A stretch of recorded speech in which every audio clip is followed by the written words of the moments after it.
Hi, Jordy. Hi. How's your day? It was very long. I think Yeah. it's 8 p.m. and I'm pretty sure Ramsey's about to go to sleep. Yeah, I Um, mean, also you're jet lagged. yeah, I'm gonna go to sleep after that. Okay, so just to orient everyone, It's been a we're while.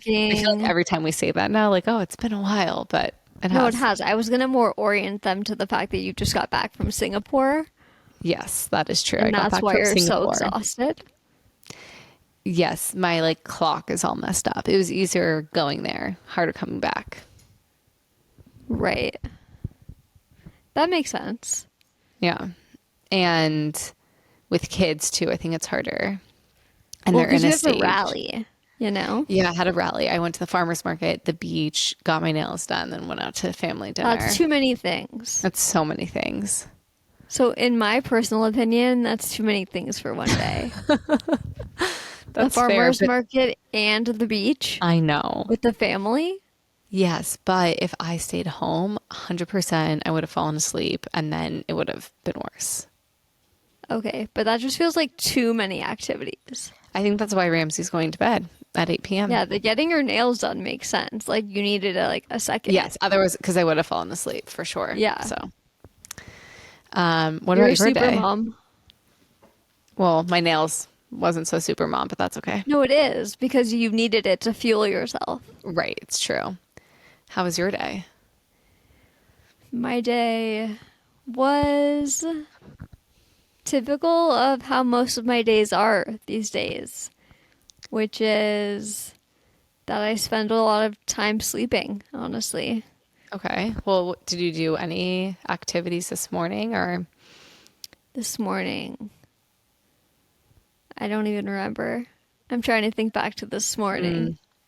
This Well, I morning. guess there was a baby shower. Oh, I didn't go to that. Okay. My mom So, came over to give oh Brody yeah, a your mom haircut. came over to give Brody and me Yes. trims. I love it. So that was really fun. We always have a good time with Roz, or That's as sweet. Brody would say, Mimi. Yeah, that's very Yeah, cute. My no, it's mom always a loves it. fun time. And And your it's so mom's like, sweet. we love you, and that's why we always want to be here. And I'm like, that's so Oh, nice, Roz. Thanks. oh, that's Um, sweet. it was so sweet. And so my mom stayed with me here while Hank went to the baby shower with Brody. Mm, And then I basically just slept. But I woke up and had breakfast with that's them nice. this morning, Yeah, and I was like, I which saw you last sounds night too. silly. Like, oh wow, like you woke up and had breakfast with your family. But like some days that feels like a I struggle. know. Well, Yeah, it's true. I mean, he gets up early, he does. and Earlier it's and like, earlier. Like yeah, today was 5:45, 50. Yeah. He 5:50. told me on the phone just now.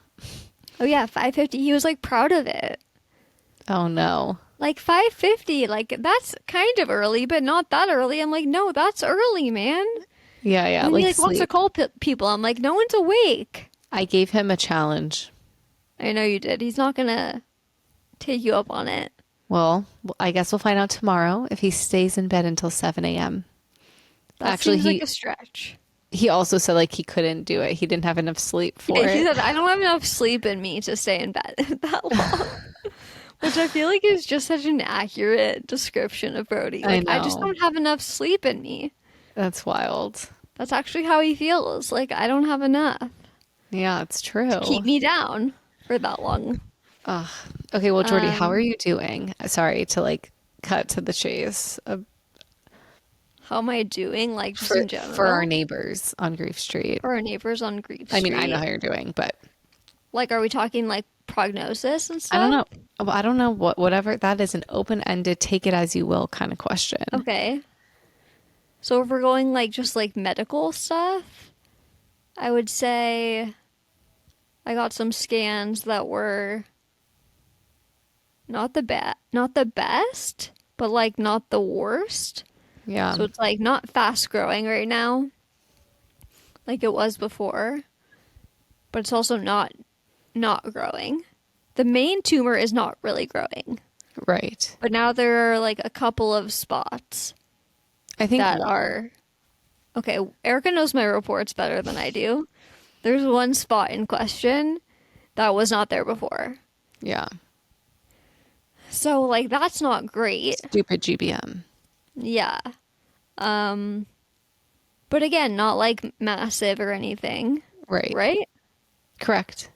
Okay, I'm asking you like cuz I actually don't know. They didn't even, I mean, it was confusing, I would say, because when you met with the doctor, they didn't use the word reoccurrence. No, they basically said like they said like so we could switch up your treatment plan if like you wanted. And I was like, Hmm. okay, like I'm confused. Right. Like, do I want this or do I not want this? Yeah, I mean, I was confused because I was like, why would you change your treatment plan if it's working? But then you kind of knew that it was coming back, but no one was saying the word reoccurrence. And then in your That's chart, how it it said the felt to word. me in Right. the meeting. Like they were kind of like saying like there's probably something there, but like we can't really say unless we open up your brain and Yeah. test it to say whether or not it's glioblastoma for sure. And I'm Hmm. like, okay, well that's not gonna happen, Right. especially because the spot is not like huge and like worrisome, which sounds so silly to say now, but like Yeah, I know. now we know what seems like really worrisome, and that's not it. Yeah, it was just like you had to like read between the lines and like pick up what they were putting down. Yeah, like it just was like, if you want to be aggressive, like, then yeah, we can change your treatment plan. And I'm And you like, were well, like, sure, and let's I was do like, it. yeah, of course, I've always been aggressive. Yeah. Like, then they were like, okay. And they were like, yeah, because if you don't change it now, then like we might not be able to change it for a while because Hmm. there's like a washout period in between doing treatments.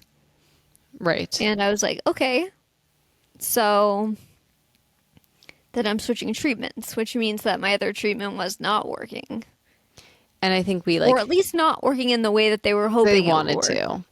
I guess it's maybe like the beginning, early, like the stage of possible reoccurrence. Yeah, like very, very early to the point where he wouldn't even call it a reoccurrence, I Yeah. guess. I don't Right. know. Still I feel like I sucks. get into these meetings and I just like blank and I like don't even ask questions I know. Why do you think that is? Because there's just been, because I've just had too many meetings. Like, yeah, I think my brain's just tired of having these meetings, I get it. you know? I get it. Just like someone tell me that it's like urgent, like emergency, red button needs to be pressed. Like Otherwise, otherwise, like I don't know. yeah, I Like get it. It's I'm still exhausting. here. Like Yeah, I went you to the are. hospital over 2 years ago Hmm. and was told that I have a brain cancer that I'm probably gonna die within, I don't know, 18 months. Right. And And like here you I'm are. still here. And that felt like a red alert situation. That was a red alert It situation. was, but like I'm still here. Yeah. So, not to say that I'm like in the clear, I'm definitely not. No, I know. But like, I feel like I've gotten, like, people have told me that I'm so close so many times that I'm just like, I You're don't just kind even, of, it doesn't faze me really, I get which it. is probably bad. I don't think it's bad. Why, like, if it I did don't know, not phase bad, you, just like kind of scary. I think it's hard when you're told and like you've leaned into that acceptance and you've seen what's, Well, because I know the other side of it yeah, is like scarier to be like hopeful and just be like, I'm gonna be the one and blah blah blah, and that doesn't feel good when that doesn't yeah, happen, you know? right. You're a So I'd rather realist. just play it safer and be like, oh, okay, like, yeah, it's probably not gonna work out anyways. Well, I And know when it's so been hardest for you, it's when you've said like it was harder to have hope. it has been. Like going to Boston was like my that felt like my one chance of like Mm, kicking its butt, you know? yeah. I was like, oh, that's like my once in a lifetime. And Ugh, maybe it was. Who knows? we'll But never know. we'll never know. And yeah, there's no way to know, like, if it's still in there and working and doing its thing. Like, I don't know. But it didn't give me the effects they were hoping it would Right. right off the bat. So, and there are people who did have that happen right off the bat. And I'm not one of those people. So, Right. It didn't work in the way that we thought. but again, I don't know what their survival rate is. I actually have no idea Yeah. of those people I don't who either. had those like initial results. And I I, don't know. yeah. I mean, I think it's hard that was over a year ago to think about. It's also coming up on a year since your last brain surgery Oh and my god, I know I was a thinking about year this. since you woke up basically half paralyzed. Yeah, I've learned it's called hemiplegia. Okay. Yeah. I don't It's like that basically where word. like I like, half your body is like from the brain, half your body is paralyzed. yeah.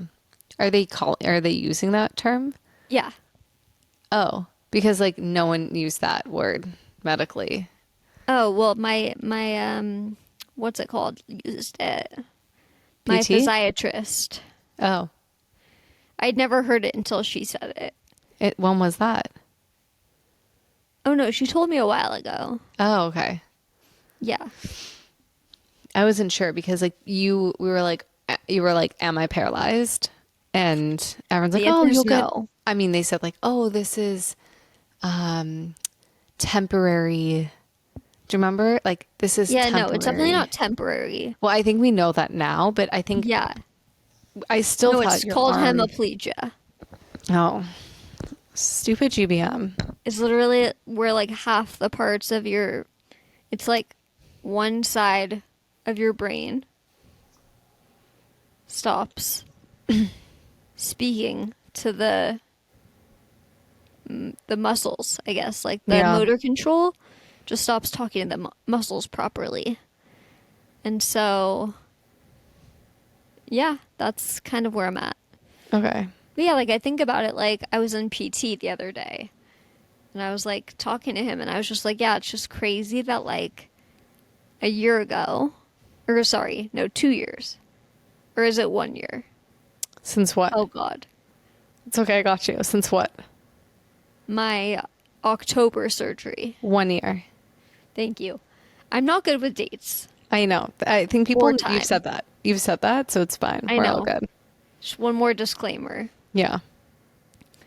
Um, yeah. So I was talking to my PT, and he's like, "Yeah, you're almost like a year out." He's like, he's like, "That's really intense," Oh, you know, and he was just saying like, you know, it's hard when you imagine like your recovery to be sort of a upward, I don't know what the word is, not climb, but like like a trajectory? slope. Yeah. Yeah. Yeah, trajectory. And then it's like not, because I was talking to him about, I feel like every time I have these different little setbacks, or like I have these little things that happen, and it ends up being this major setback. Right. So like needing more Botox Yeah, it's like before every time I you're was about able to to need get more it. Botox. Yeah, and then it's like when I need more Botox but I can't get it, Right. then I'm like out for a while from like It's PT and walking and all of that, and then it's like I have this big setback. And he's like, yeah, and then it's just like a wondering game is like, will I get back to that baseline? yeah. Like probably not. Mm. So yeah, that part's really hard. Like emotionally. Yeah, Physically, like, sure. But I think just knowing you were once capable of something like weeks ago. I mean, a year ago we were dancing on the dance floor. I know. And it was like 2 days before he walked into brain surgery. I can't believe that was a year ago. I know. And Feels like so long ago. I remember you, and like you had a seizure at the wedding. Wait, did I? Yeah, I think so. You were having seizures up until your surgery. Right, I don't even remember. It's all a And blur. I remember you had said to me, like, I wondered if that was like the last time I was going to dance at a wedding. Yeah. And I was like, oh, I actually had already had that thought. And so this was my, like, no, it's not my last time because I had that thought at a different wedding. Yeah. And so I was like so grateful because I was like, we got to dance at another wedding. Well, I'm so glad that you soaked that in I because did. I definitely won't be dancing at any more Well, weddings. you can dance at a wedding in a different way. I can sit in a chair and move my arm. Notice And how I leg. say arm And leg. and one leg. You can move both. I can move both legs, but yeah, really, the left side is sort of just not useful. Yeah, it's hard Yeah, when you it's know. there. Yeah, but you're saying even like every like 6 to 12 weeks, there seems to be like when treatment can't be done at the time when it needs to be done. And then Yeah, there's a then there's like a setback. It's hard decline. to come back Yeah, and that's really annoying. and sad. Yeah, we can use that word, I guess. That's how I feel. Yeah, I Don't mean, I worry. feel sad about it too, but are you gonna cry? Well, I feel sad. Oh no, don't cry. Actually, no, you can do whatever you want, Erica. Thanks. Well, I know I was saying when you were talking about how you're bad with time and dates, and I'm like, we all know that. And I'm like, okay, no, you can say whatever you want to say. It's not up to Like how me. I can call it my journey if I want. You can do whatever you want. My mom will call me out and say I that you're know. She'll allowed be to like, call it. you can call it a journey if you want. Like, thanks, Yeah. Roz. And if you want to share that you feel like you're bad with dates and timeline, you can say it however many times. I'll let you say it. But I It's get what you just, mean. Like, everybody understands where I'm at. yeah. But yes. Yeah, it just sucks. Like, there's reminders of it all the time. I don't know. And like Now I'm seeing emotional. pictures. Oh, Oh, God. yeah, because That I one think came out of nowhere. well, I mean, maybe it came from me being sad and I then mean, it you, came out of from you being sad, but I wasn't anticipating that at all. my mom just texted me saying, Brody's such a sweet boy and so full of love. He sure knows a lot about music. Your mom was like, "Whoa, he knows a lot about music." I'm like, "I know." He's What like was kind of he saying? obsessive. Well, he's obsessed with like rock and Drumming on roll. trash cans. He's obsessed with Queen. Oh, He's okay. obsessed with Elton John. He's Wow. just like a little rocker. That's crazy. Yeah, and then once he loves something, he wants to learn all about it. He's just like diving into it. To Yes, it. then he's like, so what are the words to that blah blah Oh, blah it's song? probably how he's coping, you know? Like it's in his blood No, for to cope sure, this Erica. way. It is. So tonight we were trying to talk to him about something, I forget. Then he just started singing Oh, one of the Queen songs, Under Pressure. And I was like, and he's like singing it to himself. oh, So I'm like, Brody, Brody. is this making you feel better? Like singing it to yourself? He's like, yeah. And Oh, I'm like, okay, like we can definitely do that. Like he's like, do you know all the words? I was like, I oh, don't know all of them, but like we can learn it together. And then when you're feeling like really angry or like overwhelmed, you can sing that to yourself. it's You sweet know? because it's something like both of you can do together. Yeah. Okay, well, bringing it to the now. Yes, to the Uh, now. So you so asked me, how's it going? So that's medical. that's medical. Yeah. Emotional is I don't know. Like, I think there's different layers about it. This actually sort of ties into what we're here to talk about today, which is an intro to a podcast that we recorded 16 months ago. 16 months ago. And like, it was such a good recording and like such a good chat. We were like And waiting for the moment, like the perfect moment to release it, and then and that then like perfect life moment blew never up. came. Yeah. Which shows you like there's never a perfect moment. Yeah. You just gotta do stuff Yeah, like because when we you can. recorded this podcast and then you like had the reoccurrence and then you were making decisions about Boston or other treatment trials and then it was just Yeah. like too much and we at that point we kind of stopped like guest episodes and then Yeah. we just didn't really know how to make it work. But this is a very meaningful podcast, but you said how you're feeling now reminds you or Well, it's it's sort of, I relevant. think, emotionally how I'm feeling right now reminds me of this podcast a bit because I think we talked to Kaylee about her son and how she's so grateful for her son. But I mean, this entire experience just sort of like robbed her Yeah. of having choices, you know, And like and bonding in the way that she wanted to bonding in the initially. way she wanted Yeah. to, having choices about how she wanted to grow her family Right. moving forward, if she wanted to grow her family, like, and so that's the part that I can relate to. Like, I think there are like several areas of my life where I have people that are like having second children, Yeah. and I just feel like I probably would have been Yeah, you would have. on that train if things were my up to me and went according to my plan, which clearly they don't.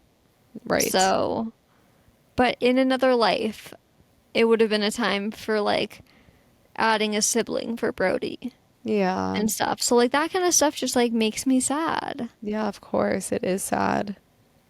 Yeah. Yeah. So I know that's you how don't I hang out in that area a lot. yeah. And I think it's like talking about it in this way explicitly, like gives you those moments to think and reflect about it. Yeah, no, I try not to do that because I don't like to think about it or I reflect know. on it. I get it. Because it's sad. I mean, there's so much loss, so many like secondary losses where GBM has messed stuff up. Because even there's even been moments where I'm like, because we did the whole embryo thing, and I I'm know. like, there have been moments where I'm like, I know it's chaos, but like, Yeah. I want to be able to provide that to Brody. Yeah. And then I'm like, that can't be the only reason we have a baby and Right. like become parents again because we're not in a good situation right now, I know. like mentally or anything. So it wouldn't be fair to put anyone else on the line for that, Makes sense to have to just desires give though. Brody a sibling. But I just see it in him like he'd just be such a good sibling. Yeah, he would. Yeah. So that's my life. Oh, thanks for sharing Yeah. because I think it can be hard to like say that out loud. Oh no, it's definitely hard. That's why I don't do it. I know it though, you know, I even know that's without you. why I don't have to say it. Okay. That's why it's nice. Okay, well, I just won't ask you any more questions ever again. That's I'll like one just, of those things with friendships, where you don't have to say anything. You can just sort of like be. But I yeah, understand that we have a podcast, so we can't just yeah, live inside our minds. I know. If only I mean, everyone if we else, want to have a podcast. yeah, everyone else could know. Yeah. That would But be yeah, easier. that's, I think, where I'm feeling it more these days, just like in the what ifs. And I wish things were different. I I mean, wish we same. were having that second kid together. Yeah, same. I love you. I love you too. Thanks for making me cry. Gosh. I No, I know. love you. I I know love it's you. But I get I listening back to the episode, it really just reminded me of that. Like, because I've been oh, feeling it a lot recently, and then I listened back to the episode, and I was like, oh, like I can totally relate to that yeah, feeling of like not having the choice and feeling like it's not fair, it's and not it's fair. and in so many ways it's like yeah, like the secondary loss, I guess, is just a hard one. It's a hard pill to swallow that like something can come into your life like that and just shake things up that significantly that it can like Will like lead to alter permanent. your entire future. Yeah. Okay, so who do we have today? We have Kaylee, Kaylee the Summers. birth, thank you, Kaylee Summers, the birth trauma mama. Yeah. Her story is like shocking in a lot of ways. She was a Very. therapist and you can she has a website and her own podcast where she like really goes into detail about what happened to her. She's going to give you and tell us a little bit about her experience, but if you want more, you can do a deep dive. But basically, she when she was in labor, she had an AFE. So that is, it's an amniotic. Amniotic fluid embolism. Yes, and most of the times is fatal. And they were able to catch the signs early, do an immediate C-section, and you'll learn more. And obviously, she survived because she's here to tell her story. But it's really tragic, like what Yeah. happened to her during her birth. And now, in a similar way, like she helps others who have experienced birth trauma, whether or not they have a living child. And I just loved like I think she's the first one because I saw her talk at the PSI. Oh, yeah, Um, you saw her first. yeah, postpartum support international summit meeting, and I saw her there, and I was just like, wow, that's so amazing that this person went through something so scary and so life changing, and is willing to come here and talk about it in front of hundreds and thousands of people. Yeah, I was like, this is, I mean, it changed my life hearing her story. First of all, right. I didn't know anything about AFEs before that, but I also just realized like, oh, you can make something that you go through inform your work. Mm-hmm. And I mean, obviously, Yeah. Erica, you've shown me that as well.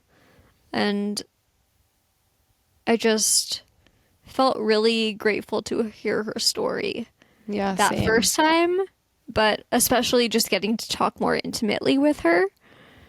Um, I just find her to be a really inspiring person. Yeah, she is. I hope you all enjoy and feel connected to her in the way that we did. And she really has this special take on her personal experience and her professional. Like you'll get to hear both sides. That gives her a unique perspective on like what is helpful in those situations and how people can show up. And even if birth trauma is not relevant, I think any of our listeners can still like feel that some of the content is relevant and relatable. Definitely. Birth trauma mama.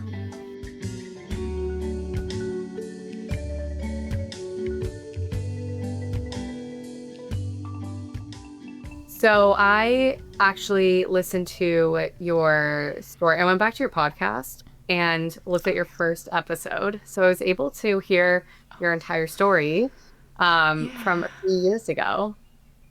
Yeah, it's And weird to think that that's like still out there. I'm like, oh, right, I recorded that like forever ago. I know, and it was actually really interesting because when I was listening, I was like, wow, you had already like processed so I could just, we're all therapists. I'm like, wow, you've processed so much of this already. And the way that you were talking about it, you could just tell that had such awareness of how grief was really impacting you at the time. And Yeah, thank you so much.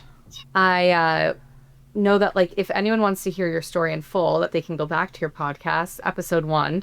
Yeah. But I did want to know if you could tell us briefly about what happened with your birth trauma, because I think it'd be helpful for context, but not to go into all the details because we have a lot of questions that about your story, but Not the story details themselves.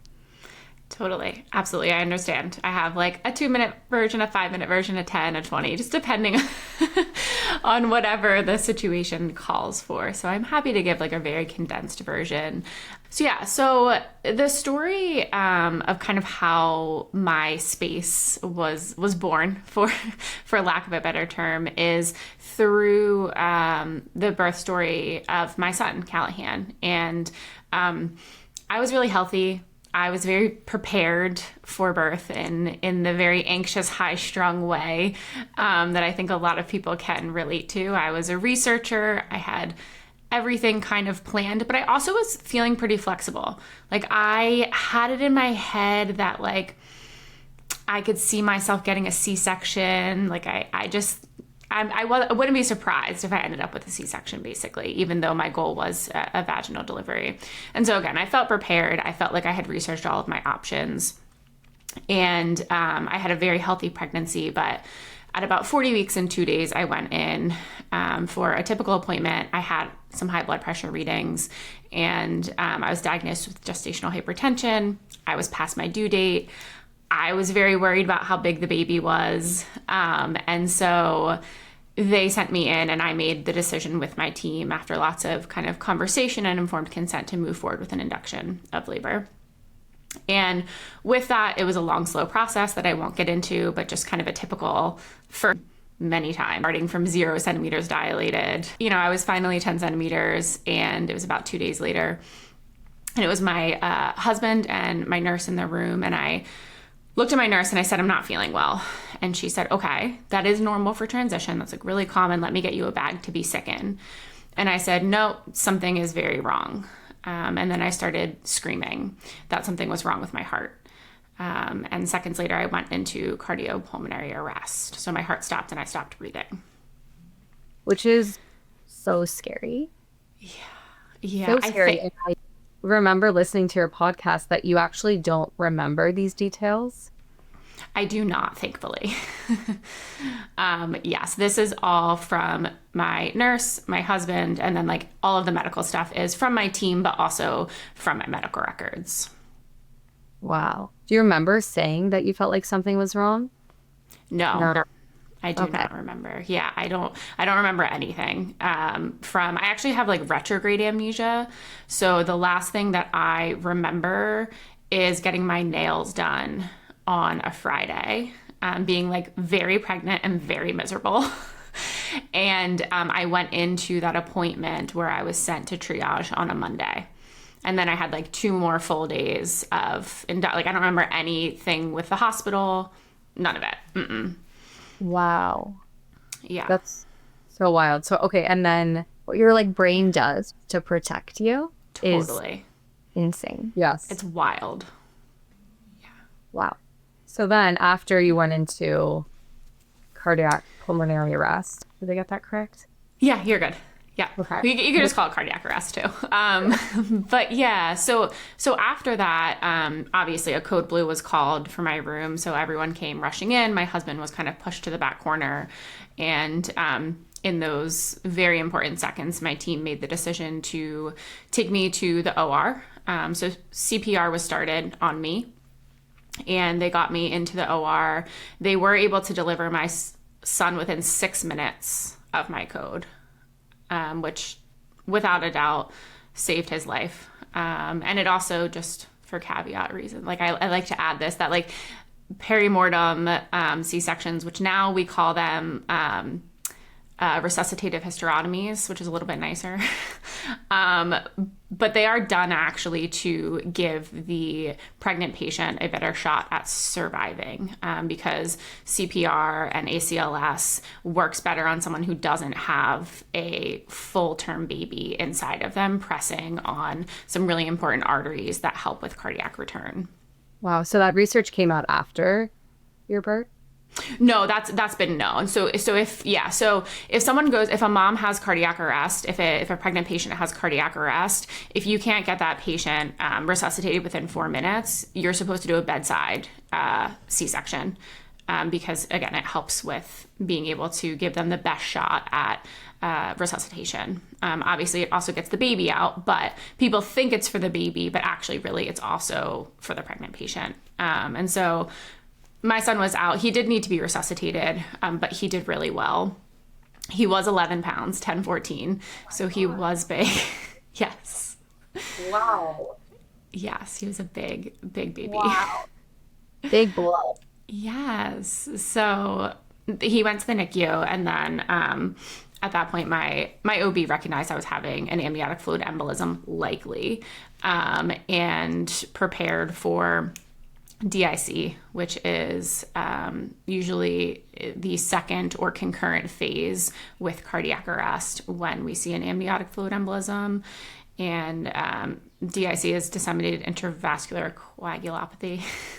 But essentially it's like your body goes, your clotting system goes haywire. And so it throws a bunch of clots everywhere, consumes all of your clotting factors. And so you just rapidly bleed out.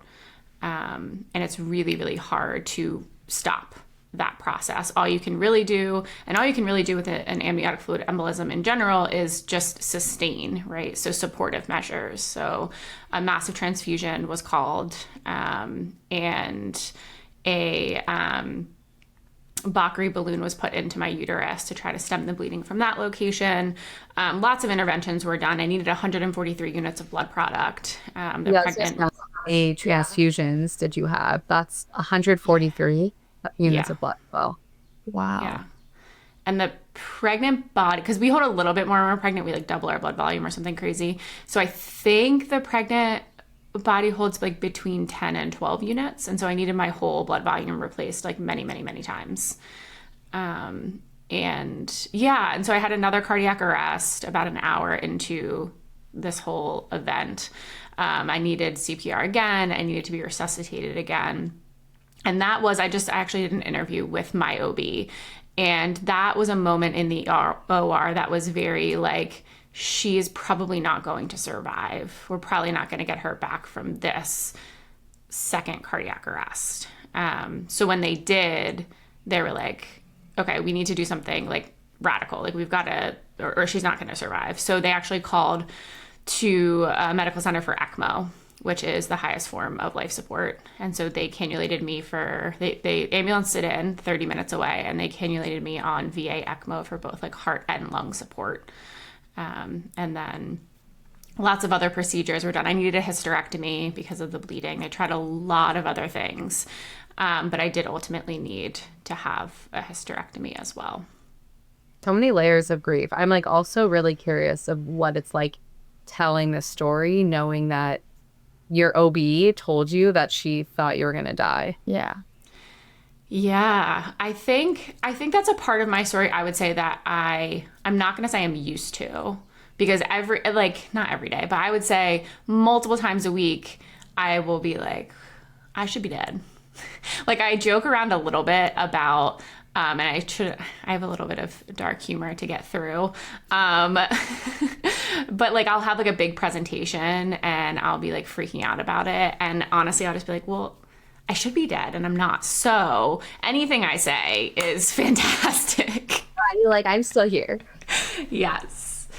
Yeah. So there's a lot of and real true moments of like just like going on a walk and feeling like, geez, or watching my son. He had like this little like pre-K presentation this morning, and getting the chance to watch him at that all of those moments, I always get a little bit choked up because I was just like seconds from missing it all. And so to answer your question, I feel like overwhelmed with that idea of mortality. And it's something I grapple with a lot, because in the blink of an eye, you can go from healthy to no longer alive. And carrying that around every day is sometimes a little heavy. I know that Like Jordy. to my core. I was just gonna say, I know. I'm like looking at Jordy being like, I feel this. Yes. In a different way, of course. In a different way, but like the feeling is so relatable. It's like you're just walking around so grateful to be here, and also sometimes feeling angry or feeling lost or feeling grief. And it's like balancing those two things can feel like such a challenge some days. Some days it feels easier, and some days it feels like I don't know how to be grateful, when this is my set of circumstances. So I'm curious, I want to know like how you sort of have, if you have found the balance, or how you go about finding the balance between those two things and like honoring both sides of the spectrum. Yes. This is one of my favorite questions because I think sometimes my answer surprises people, because when I talk about it in my community in terms of perinatal trauma, is that like at first you can't. And I think that might also be true for diagnoses, any kind of diagnoses that are life-threatening. I think the beginning stages are just like, this is awful and I'm angry and it's not freaking fair. And I think we have to we have to give that room without trying to like smother it with gratitude, and without trying to be like, okay, but this is, you can be so grateful that X, Y, and Z is happening. Like, just let the suck. And because eventually when we sit with that, when we like grieve those losses, that's when it creates the capacity for us to hold some joy and gratitude next to it. Exactly. You're like creating the room by giving your space to feel the like shitty, sucky parts of whatever your set of circumstances are. And I definitely feel, I think in the beginning, and for me, it was like a lot of shock, and like you just like are going through the motions, and there's like a lot of like recovery and rehab, and I'm imagining that that's part of your story too. And then like the dust sort of settles, and you are like, what the heck just happened to me? Like, how is this my life? And I feel like that's the moment where it starts to get hard, because like this is now your new normal. Like integrating that into who you're gonna be forever is like scary and hard, and can be beautiful, but is hard. Yeah, that's so relatable. That the medical piece of this journey for a lot of people, and I think of NICU parents. I was like sicker than my son, so he wasn't discharged, but he was just like boarding in the hospital to be near me.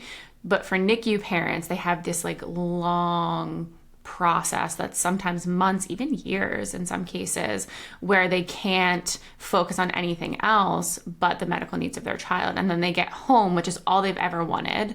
And I relate to this. Like, all I wanted was out of that freaking ICU. Like, I was like, as soon as I can get out of here, I will just be so much better and so much happier. And then I got home and got like smacked in the face with the fact that like, like I don't leave this experience in the hospital. Like, I don't get to just like shed myself of this. This is now my life. And at the same time, everyone else is almost like shedding themselves because they don't have to live with it. Like, they were like there in the crisis and were amazing in a lot of ways. And I do have an incredible long-lasting support system. But for a lot of people, it's kind of like watching everyone else be like, well, you survived. Right. Right. Yay. Yeah, at least you survived. At least you're here. At least you have a baby. Yep. Which Yes. we all know. We all know that. In our different of baby loss, of near death, of facing death, that like we at least never. And just I relate to the piece of like losing the idea of expanding your family in like the way that you imagined you would, because I have that too. So it's like, well, I still have a uterus. I can't use it to carry a baby at this point. So it's like, oh, like if I ever wanted to have children, it's like a really intense, long drawn out process that like requires a lot of decision making and financials and all sorts of things. And so it's like so many layers to your story, and I think to so many people's stories, when you have like a medical crisis and also are dealing with, you know, a baby and all of that. It's just, yeah, it's so much. And I just wanted to share that I actually saw you speak at, so I was like really excited to have you on because when I did my PSI training, like, Oh, I don't know, yeah. a year and a half ago, maybe. Which is the postpartum. Yeah, Postpartum Support International. Yes. I struggled with postpartum depression, and so I was like, oh, I want to like work with the postpartum, like with postpartum parents and help them, you know, feel less alone. And so I took their training, and you were one of the speakers that day. And Oh, yay. I just remember thinking like, I just loved that you were so willing to share your story, and you had like created this amazing platform, and yeah, I was just like really in awe of you. So I just wanted to share that. So I'm really excited to be able to talk to you today. Feels like a full circle experience. That's awesome. I love PSI. I love being able to share our story, and just it's always crazy to just see the amount of people who want to be in this space, like who want to be helping moms and families and parents. It's so I feel so empowered every time I leave a PSI training because it's really exciting. Like reinvigorates like the why behind what. Yes. And it's interesting because like, and this was going to be my question, but the three of us, we actually have gone through personal experience of like postpartum depression, TFMR, birth trauma, and now we all specialize in that as therapists. And so I was just wondering on your end of what it's like when you're working with someone who has a really similar story as you. And are there times where you're ever like, nope, this is too far, like this is too triggering? Just curious like how you bring in the personal professional integration. Yeah, I love that question. I love this topic. I talk about this a lot. I actually get asked this in the PSI training almost every time. Is like, what are these boundaries? And I think we have this really cool thing that's happening in our generation where we're like anti-blank slate therapists. And I'm a big fan of it. And I think it's important that we have kind of our ethics and boundaries in place to be serving our clients to the best of our ability. And for me, that meant not seeing clients until like 3 years after the birth experience with my son. So I actually worked in a boarding school, high school, and I worked with high school kids. And I didn't leave there until I felt like, one, I had the training. Because as I always like to say, lived experience is really cool and important, but it is not enough to be treating this population. And so lots and lots of training, and then a lot of my own work. I heard someone once say, we can only take our clients as far as we're willing to go ourselves. And I could not agree with that more. And so one, I had to figure out like my own stuff and process my own stuff around my birth. And that was a really important step for me. And then with clients, I have not had the experience of feeling like, oof, I can't handle this. This is too much. But I have definitely gotten like activated in session before. Usually it's not related to like trauma and like the medical aspect, but it's more related to like my own loss stuff. Like the things that I've lost and the like stuff related to that. And I, again, continue to do my own work around that. And so I feel like I'm able to kind of take a pause and still stay with that in session. And then the other piece is like, sometimes I do get teary in session because what clients are going through is absolutely freaking devastating and life-changing. And the pain that they bring into session, I feel. And I don't think there's anything wrong with that. Right. No, they probably feel so seen by that. Yeah. You know, People seek you out Yeah. because of the experience you've gone through and because you're in your professional. Yeah. Yeah. it's definitely like an interesting line to walk. I actually have a podcast episode talking with another therapist who has not had birth trauma, and has not had children at this point, and is specializes in perinatal mental health. And we talked about the pros and cons of having a lived experience versus not having a lived experience, because I think that's important for people to know. Yeah, I am. Because when you're talking about that, you got trained before you started working with the population. There's like no training on termination for medical reasons. It's like sprinkled in very slightly. So I went and like created a training because there isn't much. But when thinking about like pros and cons of lived experience, I actually surveyed like 300 to 400 working parents who had terminated, and like 80% say that they want lived experience. But when you look into why, it's because they want to feel validated. And it's like, how can you get that it's like you hands down automatically have the ability to validate and understand if you've been through it. But that doesn't mean that someone can't. It's just like you are automatically have it, so people don't question it. Yes. Yeah, absolutely. Yeah.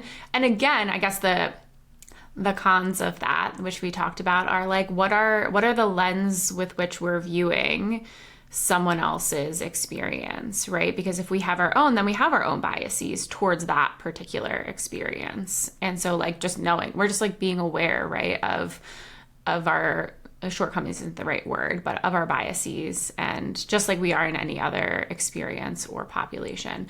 Have you connected with so PSI runs a what is it called? A training. I couldn't think of the word. I'm like, what is that thing called? I'm like, a presentation, a workshop, no, a training. That I was blown away by, actually. So it's I don't know how I think it might be called perinatal loss, but what I loved about it is it was really heavy on the medical side. So it was actually very TFMR heavy. And it was, so it's with a psychologist who, it's like people from my area actually. And so they ran it in Philly, and I was like, oh, I'll go, because it's so close. Like, I'm not traveling for this, but it's so close. And it's Devore Eaton is one of them. And then I want to remember her name and I can't off the top of my head. But she is a psychologist that works at the Children's Hospital of Philadelphia. And she runs a program for parents who, sorry, what'd you say? Oh, I said that's great that exists. Yeah, that's amazing. Yeah. Yeah. And I expected it. So the reason why I was blown away by it is that I really expected it to be like, okay, how do we sit with these parents who are, and I'm like, I know how to do that as a therapist. like I know how to do the hard, sad, this is awful. But there was so much information on like the laws, especially as we're seeing them change, and so much information on like the medical aspect of perinatal loss and TFMR. So just another great. That's great. I took a training through someone else, and it was like 2 sentences on TFMR, which is like kind of what it comes down to. But we're moving in a different direction. Yeah, it's becoming more integrated.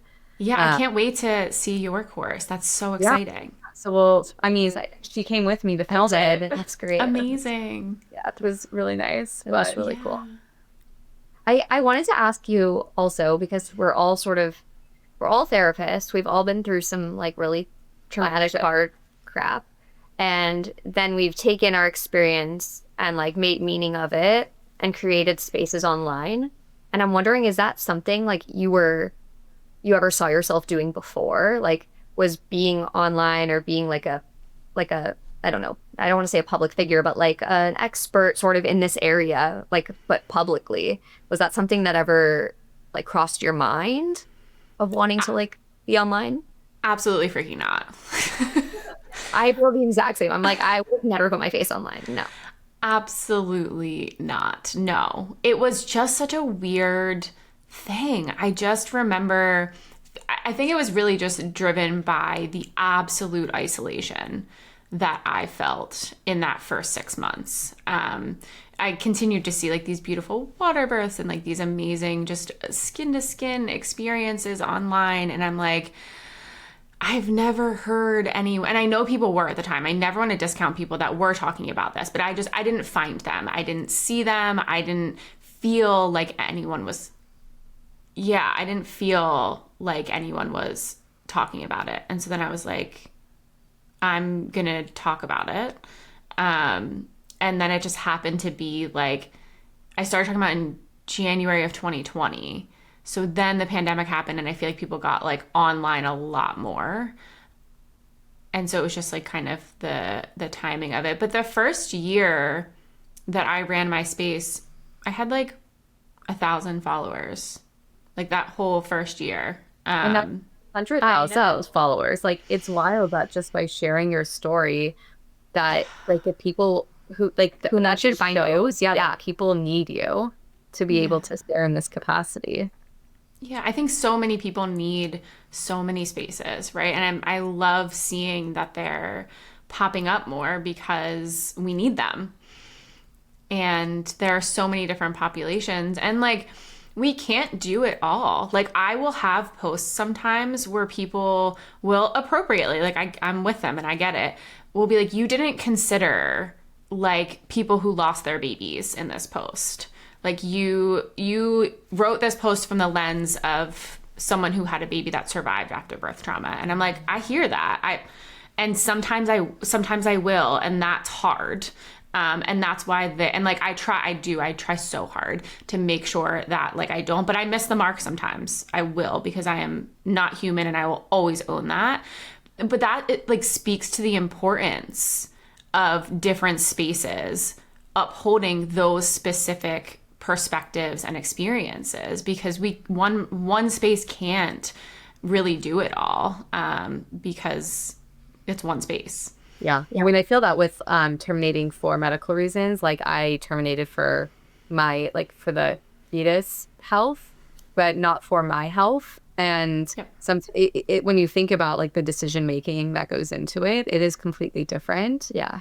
And also like miss the mark at times. And I always try to capture that. But then I think it goes back to the lived experience of like, if I don't have the lived experience, it's hard for me to know how to reach that subset of people, because I don't actually know that experience. Totally. 100% agree. And I guess like that's the beauty of like so many people sharing their stories. So then like you get a wealth of knowledge in that area and like so many different perspectives and opinions. Yeah, It's because agree. yeah, and all of these experiences matter and So deserve to be heard. Help out there, right? So you started with 1,000 followers. You started sharing. You're up to like almost 200,000 followers. You are in other people's podcasts, even in a book, PSI trainings, you're doing it all. So do you ever, like, has there ever been a point of like regret of putting yourself out there of like, okay, this stuff can't be taken off? I love this question. I think that I'm pausing. I'm collecting my thoughts because, yes, the answer is yes.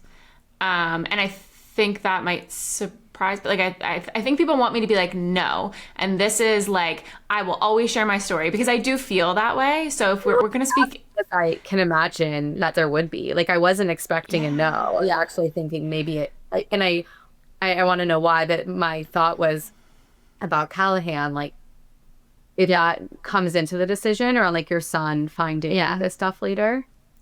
That is the only reason. So like, I don't care about how I'm perceived at this point. Like, I don't care what people think about me. I mean, I guess to a certain extent, everyone cares a little bit about at least what like certain people in their life think about them. But like overall, I don't care. I don't care about how I'm perceived or why I'm perceived that way. But I would say probably like at least once a week, I'm like, what if I just like delete everything?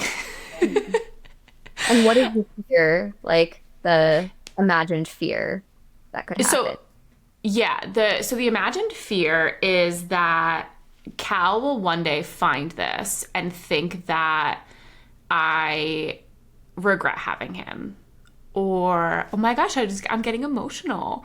Because he is the best thing that has ever happened to me. And all I've ever wanted to do is create a space for other families where they can heal so that they can feel the way that I feel now, which is just like, I can't even articulate the way that I feel about my son. And for him to ever feel an ounce of negativeness towards his being would absolutely crush me.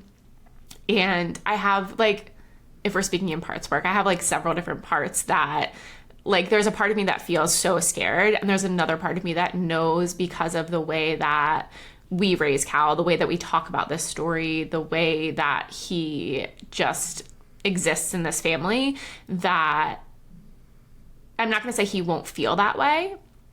Like, he won't feel like, he won't have questions about, like, oh, that was a terrible time for mom. And it happened because I was born. Like, there might be some confusing emotions about that, and it's my job to be able to work with him through that, or give him the support that he needs to work through that, because I can't change the story. Right. And that's through whether you're putting it online or not. exactly. Totally. And of course, online, like, there are risks. There are totally risks with my son finding this, and not finding, I'm not like keeping it from him, but like when he gets older and understanding it and seeing how much I talked about our story and talking about the conflicting emotions. And there's totally a risk with that. And the other part of me says, like, but I teach him so much about conflicting emotions. Like, I teach him about all of this stuff. And so he will have the toolbox, hopefully, to, again, work through and understand that. But it would be crazy for me to say that I don't sometimes wonder if I'm going to regret pursuing this type of support for this community. I mean, the reason why I asked too is because I think about, from my perspective of, as my daughter, who's 2 years old, as Emma gets older, how I talk about loss and grief. And the reality is that I got pregnant with Emma before Shayla's due date. And so it's like, I couldn't have had Emma without Shayla's death. Yeah. Yep. And that feels really fucking complicated. And something also, I'm like, you know, she's gonna, if she's interested and wants to like hear more about that, but that's the guilt that I live with. And so I assume if like there's guilt within me, that it will somehow impact her in a negative way. But I also have moments of like, oh shit, should I be this outward? How does that affect my living children? Yeah. So that's why I thought that. And I guess it's just real life of like, Yeah. feeling, Totally. you know, like having those thoughts and then knowing like what's the bigger picture of like what sharing is doing. And it's interesting because like I'm obviously in a different position, and for me, sharing actually feels like a way of building like legacy, I guess. Yeah. You know, so like I like thinking about like I don't know how long I'll be here, and my son's really young, he's 2 years old. I like want him to have memories of me. So for me, it's like sharing feels like a way for him to get to know me, how I am now, but he won't remember that like without these videos. And like, so I'm always thinking like, oh, am I like proud of the thing that I'm putting out there? Like, will I be happy if like in 10 years from now he's watching this and he's like, oh, like, yeah, that was my mom. Like, she was cool. She created a space for these people online to like feel less alone, you know? And so I like think about it from the other perspective too, of like our children getting to see their parents go through really challenging things and then like make meaning of them and help others. And I think that that is so powerful and like just speaks volumes to like the people that we are. And that's like what I want my son to remember me for. Shout out to our kids. Yeah. I know. And they got echoes when you were speaking. It was just like so beautiful. But Yeah, so if Callahan, Emma, or Brody ever watch it, we just want to know we love you. Yes, we love you so, so much. And that's the goal, right? I want him to be... And Ryan. Yeah. I'm a 4-month-old. Ryan, I love you too. Sorry. Love that one too. You know. Oh my God, I love it. Yeah, I think that's the goal, right? Is for them to feel like I just want him to be proud of me and the work that I do. And I actually had someone comment once.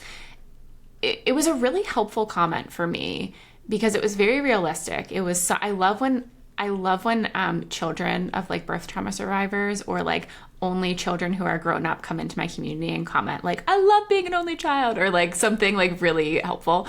And this person had said, my mom had a horrifically traumatic birth. I'm like 20 something, she said. And I do feel bad.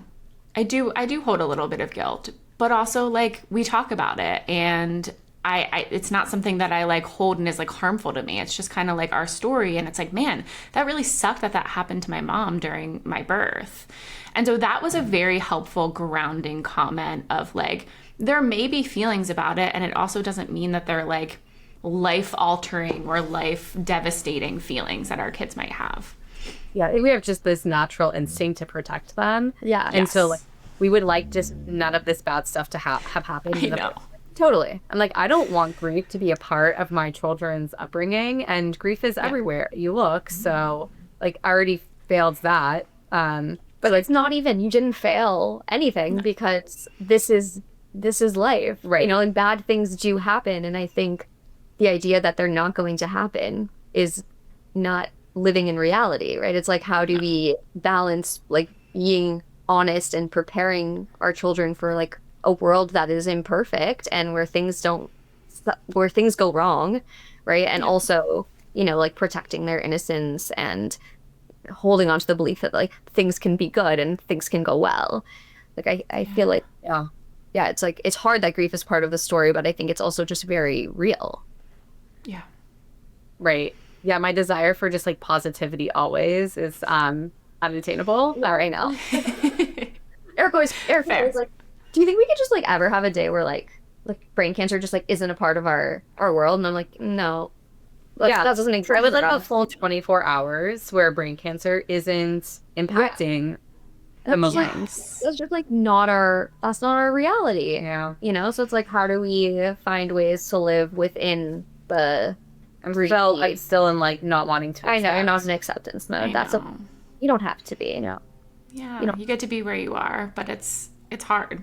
It's hard when there's also no like the grief just continues. Mm-hmm. Like there's so much uncertainty around it too in your case. Mm-hmm. Like, yeah, it's hard. Yeah. Right. It's like, Kaylee, for you faced, we're all facing death, but like you faced it and you're facing it. Mm-hmm. And yeah, there's like so many similarities. Yeah, I know. And like they're totally different stories, but there's like so much in your story that I connect to, which is just like why we created this space in the first place. Because I'm like, oh, it's not just people who have like terminal illnesses or people who have cancer or people who, are sick that can relate to the things that I'm going through. It's like literally anybody who is going through something hard feels lost, feels like they've either lost a part of themselves, their identity, their like way of moving through the world.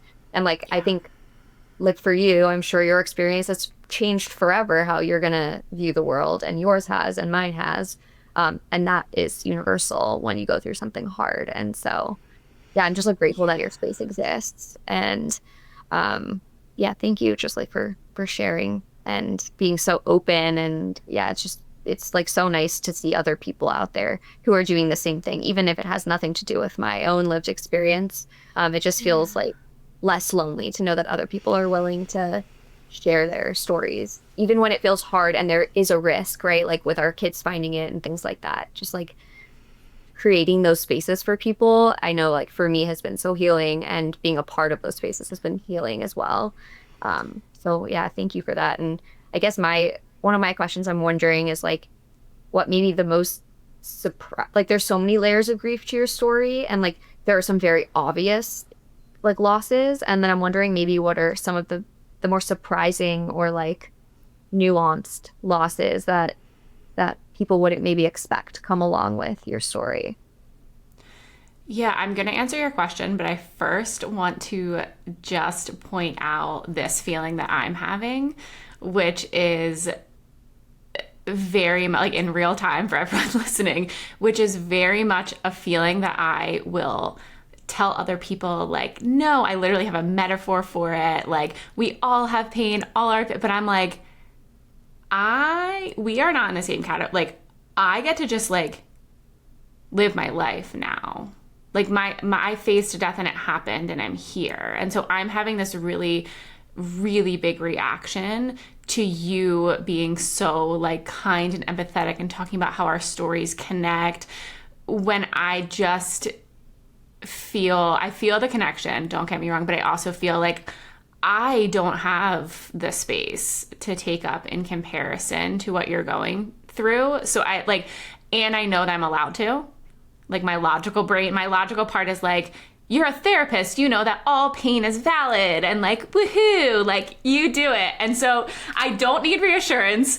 But I want listeners to know that like this reaction from someone who preaches that we all get to take up space all the time still happens for me. Because I'm like, no, this isn't fair, because you are still facing it down and you are still dealing with a grief and all of the loss that comes with that to come.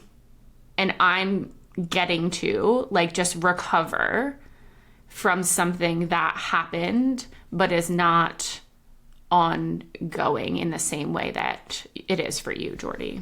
Yeah. Thank you for like calling that out, because I just feel like that is so human, and like therapists are human. Yes. And we like do our best to like put into practice what we preach and all of that, but at the same time it's just like we are just human beings who are trying to figure it out and process our own feelings. And so I just appreciate you sharing that, because I think that's very real. And I think there are a lot of people in my life that feel similarly. And so they will maybe like not share things with me or whatever. And so I just want to share that like I feel my most normal when people are willing to like go there and like share their stuff with me, because I'm like, oh, like you remember that I'm more than just this, you know? Yes. And so I'm just so grateful that you called that out, because I think that's something that a lot of people who maybe have someone in their life that's facing a terminal diagnosis, Really, you don't want to take up all that space. No, I'm like, I don't want to take up any space. I'm like, I want. You're like, no space. I want to take up the like space in the way that I need to, but I I love when people like just start like unloading stuff on me, like my friends, like not in a bad way, but I'm just like, oh, like you tell your deepest, darkest shit. You see me out with this diagnosis, like I'm still me. Yeah. And that is so validating to me. Yeah. And so I just want to thank you for calling that out, because I think that's just so real and so human. Yeah, of course. And I think if people are listening and do have like an experience like this in their life, I do encourage, like, I'm not saying like, oh, look what I just did, but like to do what I just did, to say like, hey, I'm feeling like I want to give all the space to you, but I also want us to still have our normal relationship. Like, where are you at? Like, how do you feel about me? Like, the transparent communication, I feel like, is so much more helpful than just like kind of feeling like you're walking on eggshells, because no one wants that. But I'm curious, Jordy, how you feel about that. Like, how do you like when people approach it? I just have to point out, this is so effective. I'm going to moderate, like, everyone, this is how you talk to people. It's like how you have the conversations, everyone. Yeah. I don't know why he keeps doing a thumbs down. So sad. I think it's like the way you're holding the microphone, maybe, or something. I don't know. I'm like, we're talking about such good stuff. I don't want this thumbs. Oh yeah, no, it's like an emoji. It's like when you do this. It's so funny. So, yeah, I think this is one of the things that's actually been the most challenging for me. Is wanting so badly to just like be normal and feel like my normal self, and also accepting that like the reality that isn't possible, you know, like that isn't possible anymore. Like I can find moments of that, but like there's going to be sprinkled in moments of people treating me differently and thinking about me differently, and like being more mindful of how they talk. And like I am very transparent in the way that I communicate with other people. So I will say like, hey, I don't want you to walk on eggshells around me. Like I still really want you to like share with me. Or hey, I don't have the capacity right now to like make plans. Like I'd love to see you, but like if you can just like tell me where to be, I'll be there. You know? So like but again, like I'm a therapist with like a lot of training and skills Yes. that a lot of people don't have. And so that was one of the reasons why I feel like I started my platform to begin with, was just to like help other people who are around the person that's going through something hard figure out how to be better supports. Yes. Because you're not taught this stuff and our society shies away from talking about it. And so I just felt like, well, if I can come from a place of like neutrality and not come from a place of shaming, Yep. then it will be a more positive experience for everybody involved. And that's a hard thing to do. Like if you're feeling like someone's like, and again, this is not saying like if someone says something like really unkind, I say something, you know, I call them out. Totally. I say like, that's not okay with me, or like, I really didn't appreciate that, whatever. But for the most part, I'm like sort of approaching it like everybody's like doing their best and like trying to be there for you. And you can if you can like say what you need, it's going to be so much more helpful. That's the key. The being Yeah. able to communicate like what you need It's and what's hard. helpful. You don't know what you need. And so then it's really lovely when you have someone in your life, like I have Erica and I have another best friend in my life, where it's just like they know you so well that they can like anticipate what you need, you know? And so I'm like very lucky in that way. But I think like as frustrating as it can be to like do the work, because it feels like work, you know, like Yeah. the emotional lifting sometimes, you give people a chance to get better, and then they can show up in the ways that you really need them to be there, and the relationship can like be so much more intimate and deep, and you can not feel like you're doing this dance of like walking on eggshells around each other. And I feel like that's where the true connection comes from. Yes. So I'm 100% transparency all the way. I love it. Yeah. Sorry to take us off on a windy. I think that's like more important though. Like your question probably wasn't as important. I don't even remember what it was, but it probably It was wasn't about the as- surprise losses. I can still answer it if we want to get to it. I promise. So we want to get back to it, but no, I love that you like stopped it there. And that's my favorite part about talking to people in these spaces, is like when they're like, oh, I'm like having this feeling right now. I'm like, I just like want to say whatever. It's just so real. so refreshing, I guess is the word. Because people are like scared to say stuff. Yeah, they're like to you. scared to say the wrong thing. They're So they scared to don't. mess up. And then like sometimes that, and I'm sure you've probably experienced this too, where people like sort of pull away because they're scared of like hurting Yes. you, or like reminding you of the bad or whatever. And you're like, I'm living it every day. All I want to do is talk about it. So Just be normal. Just be normal. yeah, just be normal. Let's just chat. Yeah, so I just like so appreciate you doing that, and I hope for anyone listening, you can see that like you can have those kinds of conversations and they don't have to be scary and they don't have to be tense. It just like comes from a loving, like wanting to be supportive and understanding place. Yeah, absolutely. So thank you. Yeah, thank you. Okay, your question. Rising losses. Yes, we Like everything's hard. Yeah. Secondary losses, primary loss. Yeah, I would say for me, like the most surprising loss, like after obviously like going through the experience and having the like loss of my uterus and stuff like that, stuff's not surprising once it happens and you find out about it. You know that's gonna suck. I think it would be two things that were really surprising. One is kind of just like the loss of like this past version of myself that I talk a lot about, like that I will just kind of like never get back. And there's a part of that that's related to like becoming a mom and becoming a parent, like you totally. And sometimes I get a little bit of pushback because people are like, that's not birth trauma. That's just like what it means to become a parent. That is right. like it can be both. It's both, exactly. So there's just like this layer, because what happens is when you get into postpartum after trauma, it feels awful.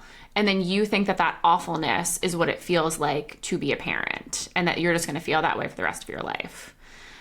And so that was a loss, that kind of like loss of who I was definitely difficult, along with the relationship piece. Like my husband and I really struggled in our relationship because we were both traumatized and like trying to raise a newborn. Okay, the other one is so odd, and I've polled my community on this, and they have also felt similarly, especially for people who have had kind of like a near-death experience, is like things like stop mattering. And I'm not talking about like, oh, you like fly off to Belize and like leave your life because like nothing else matters. But I mean, like I played soccer in college and like I'm a Philly sports fan. Like I love Philly sports. I literally don't freaking care. It's a stupid game with a ball. Like, like that has, like I couldn't watch sports. I can't watch anything. I used to listen to like very like graphic, like true crime podcasts and things like that. And I used to watch really like violent, not, I mean, just like normal. I'm not like, like Game of Thrones and like things that were just like yeah, like just kind of like, what's that word? Like, is gratuitous the right word? Like in their violence, like just over the top. Like, I know what you mean. Gory? Yeah, like just a lot. And so I can't do that stuff anymore. And I don't enjoy that stuff anymore. And the sports thing was really interesting. Kind of, I still like will watch sports now, but I used to be like Sunday football, playing fantasy football, like absolutely not. I don't care. Yeah, I don't care. That's such a waste of time. Like none of it. And that hasn't come back. It's an interesting manifestation of grief, of like how grief can change things. Because when you said like things don't matter, I remember that of like I couldn't engage with people because they were talking about like mundane things. Small talk. It's just like my baby just died. Like how can everyone's like keeps moving on. Yeah. But I haven't thought about it in terms of like my own interests and how like, because I feel like in some ways I still like and do the same thing. So it's really interesting how like that is really common in the birth trauma community. Yeah, and for some people, I do think it's come back a little bit for me. Like I used to be like, absolutely not. I want nothing to do with like anything like silly that isn't, super important. Like you said, like these small talk conversations would make me want to rip my hair out the first year. Because I'm like, do you know what like I wanted to be like, do you know what happened to me? Not because I need attention for it, but because I don't want to talk about the grocery store that closed down the road. Like. That could not matter less. Oh, I actually still bring this up. If like my husband is getting upset over something, I'm like our baby died and like Jordy has terminal brain cancer. Like, does this matter? Like, this doesn't really matter. And but I think it's using it in a way that's can be helpful. Yes. I think that's maybe the difference. So for you, like, do you still find relationship wise that things are different between you and your husband, or do you feel like you've gotten to a point where you've like recovered from, or like you're like back? You're probably never back to where you were before. Right. Has there been like repair? Do you feel like you've like come back to? I don't even know how to ask the question. Really. Has there been, I'm like wondering if there's like been like repair and like I want to know like what kind of work has gone into the relationship. I just know from my own experience of postpartum depression, and I didn't have birth trauma, that was really hard on my marriage. And it took like both of us getting into our own therapy and like really doing a lot of work and having really hard conversations to like come back to a place that felt like we were like not gonna break up. So I'm like like that we were gonna like each other again. Like it took a minute. So I'm so curious like what your journeys would have looked like with that. Yeah, it was rough. I think that you have two people that are traumatized in two very different ways, and manifests very differently, and then we like cope with it very differently. And so I was like obsessed with finding out more information, and my husband was like, I could never talk about it again, and that would make me very happy. Yeah, I'm like, so what happened when this doctor said this thing? What happened when I was literally dying in front of you? How did you feel about that? He's like, oh my, like, and he did a very good job. Like, I'm sure I re-traumatized him many times, and he was always willing to like help and support me and give me information. But I think he didn't recognize how traumatized he was. Like he would say like, I did a podcast with him and he was like, yeah, in the beginning I was like, I'm not traumatized. But his trauma came out as like, he was very irritable, very angry. My parents were living with us for 6 weeks, which they're incredible, but like no one wants your in-laws to live with you for 6 weeks. That's like all of the change in your life that was Yes. at that time. It's a lot. Exactly. And I very much slipped back into like daughter role because I was sick. And my parents were there and they've always been like the most supportive, amazing people in my life. And so I was like, I can't take care of my baby. I'm not healthy enough. I can't lift him. I'm not allowed to do anything. You all are taking care of him. And so I just want everyone to tell me what I need to do, where I need to be. And I just want everyone to take care of me. And my husband was kind of like, where did my wife go?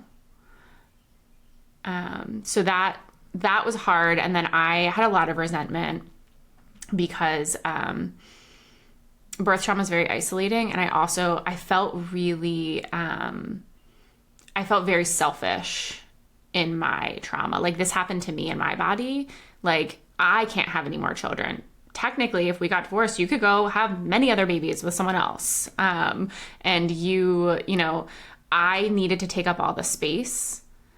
And that is not typically my role because as therapists and relationships, I'm sure you both know, like you're always like, let me help you with your feelings. And I was like, I don't care about your feelings right now in this moment. I only care about mine because this happened to me. And and he couldn't hold space for my emotions because he was literally like so traumatized. So that resentment took a very long time. I took individual therapy on our own and then couples therapy together to work through a lot of that. And Cal was also like the best, but also like borderline colicky. And so he was like, I don't want to say he wasn't an easy baby. That sounds like such a crappy description. There was no putting him somewhere to like relax. It was constant rocking. And like this kid did not want like a light rock. He wanted to be like borderline. Am I shaking my baby too hard? I'm like, I don't think you're supposed to do this. Yeah. I'm like, Works. right. Yeah. So he's got there's definitely some sensory stuff from the start, which I mean, who blames him? We got to talk. Yes, our kids sound very similar. So anyway, it was a hot mess. And it took a very long time. Like we're still always working on it. I do think that there's been a ton of repair, a ton of healing. Kids, when they get past like 2 or 3, in my opinion, there's a lot of tantruming, there's a lot of big feelings, all that, but I enjoyed them more. I'm not a newborn person who knows if it was the trauma or not, but like the first year was horrific for a lot of reasons. But like as Cal gets older and he's like more of a person, that's been really cool to see and I think really helpful for my husband and then therefore our relationship too. Very similar. I know. I'm hearing your like my story just like echoed in yours. I feel like I remember saying to my own therapist, I was like, I just feel like I'm just like worried about my son. I'm just like, I don't know how I'm gonna like help him regulate his emotions. And like he was like 6 months old, and I'm like already worrying about these things. And I'm like, and I didn't even know I had brain cancer yet, right? So I'm like, now there's a layer of like, will I be here to help with those things? But before that, it was like, how am I going to like help this person? And I remember her saying to me like, the skills that he has are actually like really wonderful skills. They're just really tough in like a 1.5-year-old's body. Like he's going to be an amazing like defender on a soccer team. Yeah. He's going to be an amazing like. It's literally who my kid is. He's like a defender. Like he just wanted to be a defender on soccer last year. That's all he did.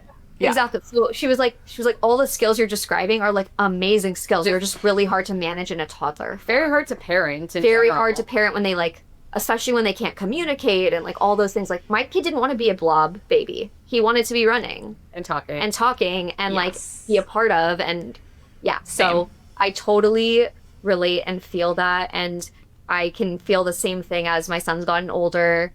Things have gotten much, much better. And we like can see the version of Yeah. him like we imagined, but like when it's just a little baby and you don't know them yet, you're like, do you have a terrible personality, or like are you happy? Are you just gonna are you just gonna scream all day? Like I'm not sure like what's going to happen, but it's like then of course now looking at it, I'm like, oh, I have insight. Yeah. So Yes. yeah, thank you for sharing that. Yeah. And again, for anyone listening, it's like, here we're all therapists, and like here we are saying like we all access resources and we all Yes. like utilize support, and like you don't need to do things alone. And that doesn't mean that you aren't capable or good or strong. It just means that like we all need a little help, and no one should have to do any of this stuff alone. Yeah. No. Mm-mm. I agree. Yeah. So Kaylee, like, well, we asked this of everyone. So, okay. So thinking about when you were, I mean, this is hard because you don't remember these things, so it's hard to like think about. Like, okay, let's say like you just got home from the hospital, and you're now like remembering things. Maybe you're in the hospital, but you're about to go home. Like, what would your current self now want to tell yourself back then? What do you think would have been helpful to have known?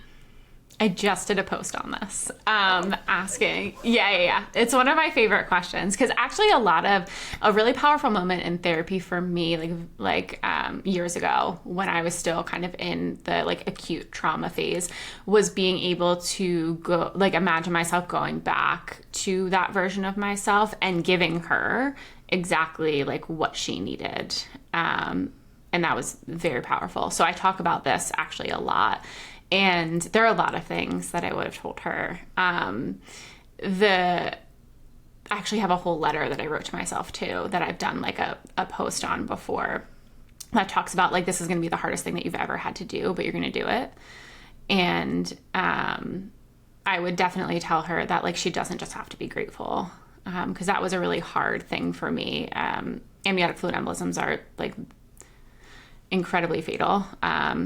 The fatality rate is very high. So there's like news stories that come in about, unfortunately, moms and pregnant people dying from amniotic fluid embolisms. Like a month after me, there was a really prominent one.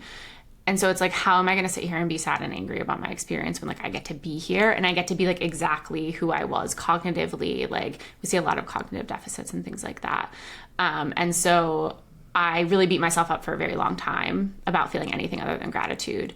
So I would have told myself at the time, like, you can be grateful and you can also be angry and sad. And actually allowing yourself to be angry and sad, like we talked about earlier, is what's going to allow for more room for gratitude and allow you to really just like heal in a way that gets you to the point where you can be the mom that you've always wanted to be, and feel like the mom that you've always wanted to feel like for Cal. Yeah. Oh, that's really beautiful. And like, I'm grateful that you are able to provide that for other parents, because now they don't have to necessarily go through all of that shame around feeling other emotions other than gratitude. Like you being able to provide that for others. We're like, oh, okay, I can feel all of this other stuff. Real life is not okay. Right? Like just hearing that someone else isn't just feeling gratitude feels normal. Like it feels so normalizing and validating. Like, oh, I'm not alone in feeling that. And that doesn't make me a bad person or make me ungrateful.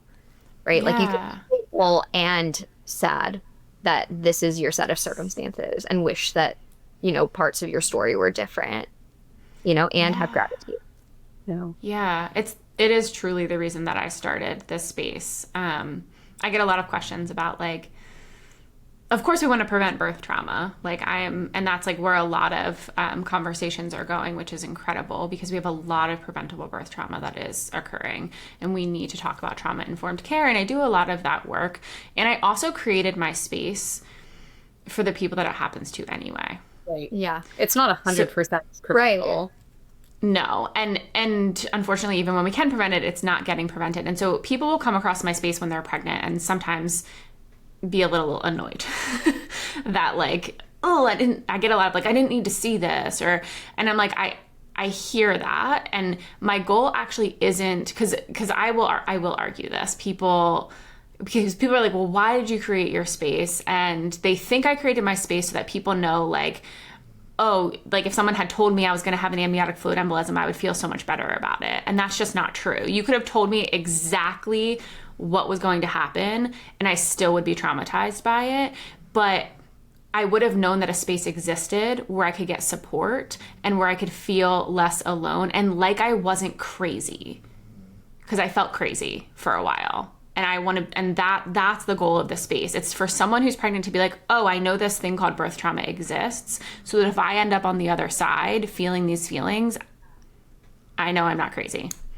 Know where to go to like find that support. Yeah, no, Exactly. I love that that's the mission and the purpose. And I know I just wanted to learn a little bit more about your most recent sort of like writing endeavor. It sounds like you were part of something pretty cool in writing the like forward, right, for the unexpected.